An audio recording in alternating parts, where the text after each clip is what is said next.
بسم اللہ الرحمن الرحیم۔ سب سے پہلے سب کو شکریہ کہ آپ تشریف لائے، اس کے باوجود کہ تھوڑے دن پہلے ہم نے اس کا اعلان کیا تھا، جس کی وجہ سے اکٹھے ہوئے ہیں وہ سب کو پتہ ہے، اس کی تفصیل میں جائے بغیر تاکہ ہم وقت بچائیں۔ سب کو پتہ ہے پاکستان کس حالات سے گزر رہا ہے، انفرادی طور پر آپ سب لوگ رابطے میں بھی ہیں اور اپنے جو آپ کے پاس میں کر بھی رہے ہیں، وہ ہر کوئی کر رہا ہے، اس پہ کوئی شک نہیں ہے، درد ہے، تکلیف سب کو ہے،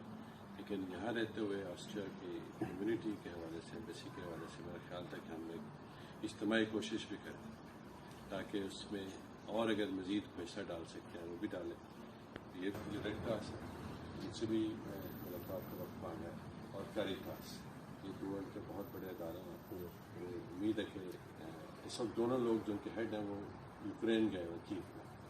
منگل بدھ کو آئیں گے تو ان سے ملاقات کریں گے، پھر ان سے بھی خاص کریں گے۔ تیسرا یہاں پہ کمیونٹیز ہیں، باقی ٹرکش کمیونٹی سب سے بڑی ہے، ان سے بھی رابطہ ہو گیا اور ان کے سفیر سے بھی ملاقات کی میں نے، اور یہ ہم نے مشورہ کیا کہ ہم ایک پروگرام بنائیں گے جس پہ دونوں ایمبیسیز مل کے اپنے اپنی کمیونٹیز کے پلیٹ فارم پہ اکٹھے کریں گے سب کو، پھر وہاں اس کے لیے جو کوشش ہو سکتی کریں گے۔ وہ ہم نے جو معلومات